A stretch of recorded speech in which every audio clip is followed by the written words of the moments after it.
Софья Львовна, а что это ваша невестка, Хаечка, такая худая? Роза Моисеевна, а где вы видели, чтоб на гадюках сало росло? Привоз. Из разговора в очереди. Ты представляешь, Сара, он послал меня на 3 буквы. А ты? А шо я? Я сказала, молодой человек, я там была больше, чем вы на свежем воздухе. Яша, вы знаете, говорят, что от поноса помогает морковь. Сеня, я даже боюсь представить, каким образом. Сарочка, ты пойдешь в туалет? Нет? Тогда я смываю.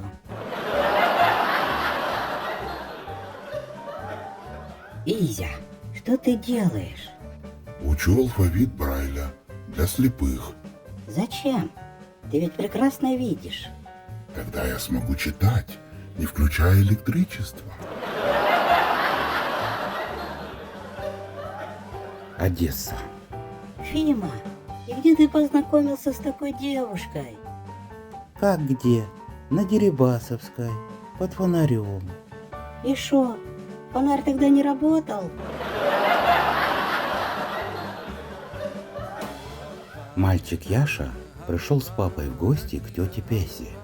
Та говорит: Подставь ладошку, я тебе орехов насыплю. Нет, лучше папе насыпьте. Ты что, не любишь орехов? Люблю, но у папы ладони больше. Сёма, где твоя теща? на кладбище. Везет тебе. Ничего не везет. Ограду покрасит и вернется.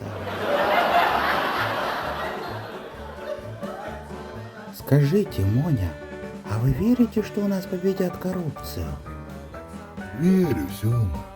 Вот только меня волнует такой вопрос. Раньше при коррупции чиновники брали в среднем за услугу по $1000. Сейчас, во время беспощадной борьбы коррупции, берут уже по 3000. Сколько же будут брать, когда коррупция будет побеждена?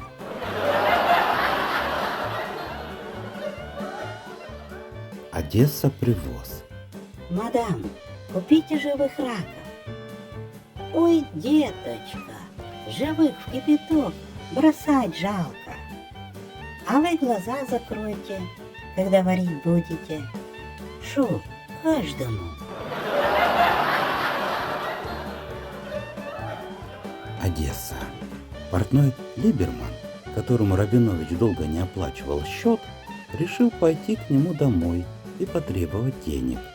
Он застал злостного должника за обедом, когда тот разрезал жареную индейку. Яков Моисеевич, когда вы вернете долг?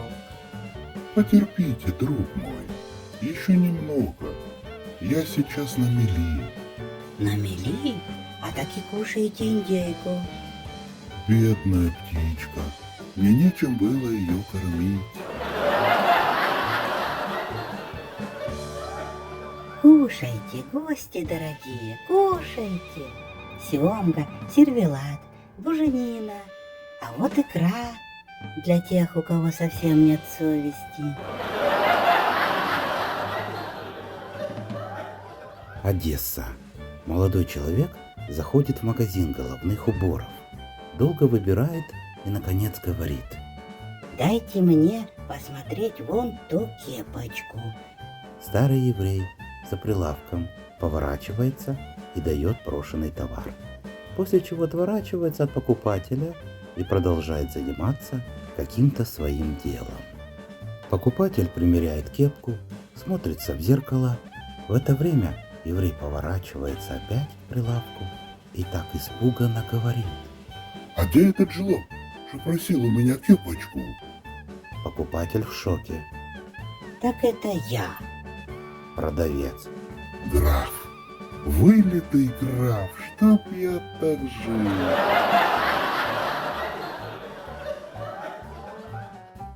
Еврей идет по аэропорту. Полицейский у него спрашивает. Откуда прибыли? Какие прибыли? Одни убытки.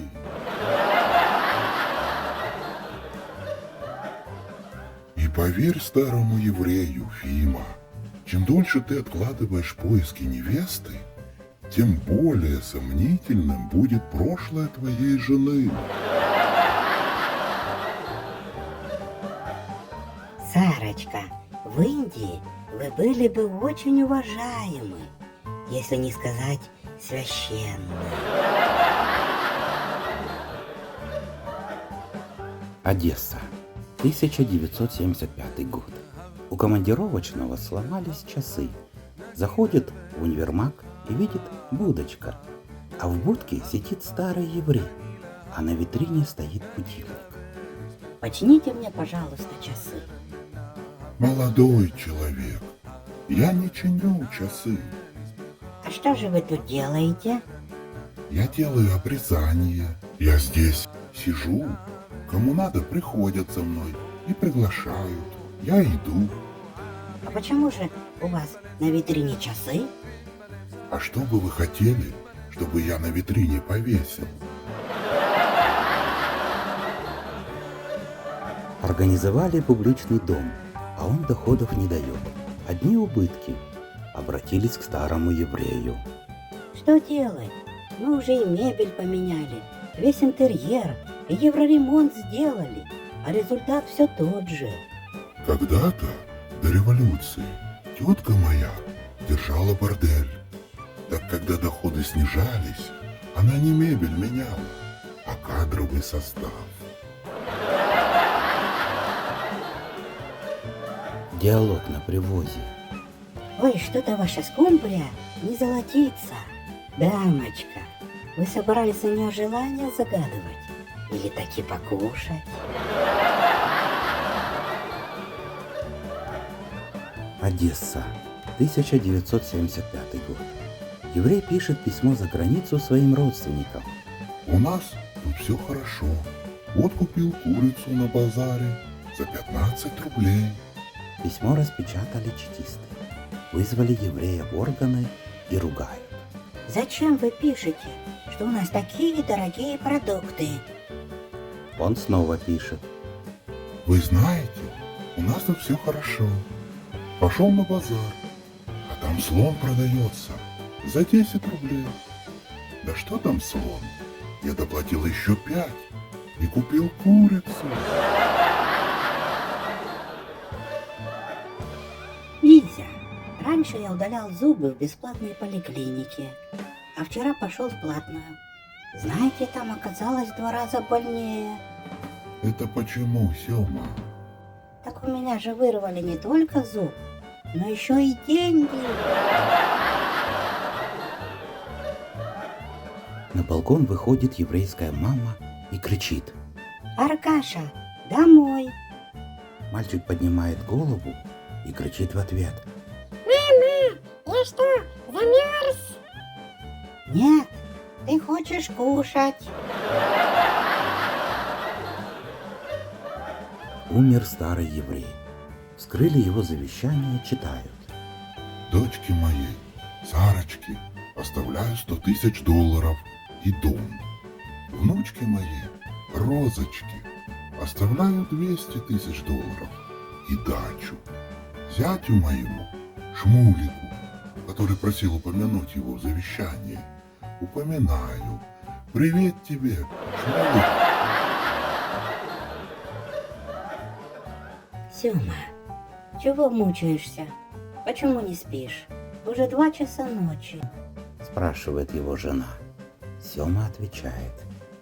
Я соседу Изи такие деньги завтра отдавать должен. Вот и мучаюсь. Жена постучала в стену, крикнула. Изя, мой тебе завтра денег не отдаст. И мужу. Теперь спи. Пусть теперь он мучается. В центре Одессы, 1975 год. Старый еврей торгует газировкой.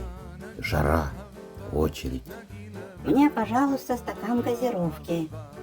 Вам клубничную или с вишневым? Без сиропа. Без какого? Еврейская мама готовит к жизни сына. Сынок, первая жена у тебя должна быть украинка. Но почему, мама? Я же еврей. Украинки красивые и вкусно готовят. Она из тебя сделает дородного мужчину. Потом ты разведешься и женишься на еврейке. Почему? Во-первых, ты еврей. Во-вторых, еврейская жена – это связи и блат. И вот когда ты заведешься связями, положением в обществе, детьми, ты разведешься и женишься на цыганке. А ну цыганки-то зачем? Сынок, как они хоронят, как хоронят. Одесса. Обычная еврейская семья. Сына посылают в магазин за сметаной. Через час мальчик возвращается без сметаны и со слезами на глазах. Продавец в магазине сказал, что маленьким еврейским мальчикам сметану не продаем. Взбешенный отец побежал разбираться. Влетает в магазин и кричит. Что это такое? Что за антисемитизм? Я буду жаловаться. Выходит старый еврей в грязном халате и говорит. Тише. Ну что вы так орете? Вы пробовали эту сметану?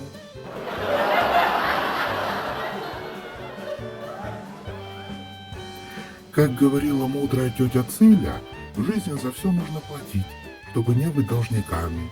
Поэтому, если вам понравилось, вам подняли настроение, ставим лайки, это не трудно, оставляем комментарии, делимся в группах, мессенджерах с друзьями, чтобы улыбок на планете было больше.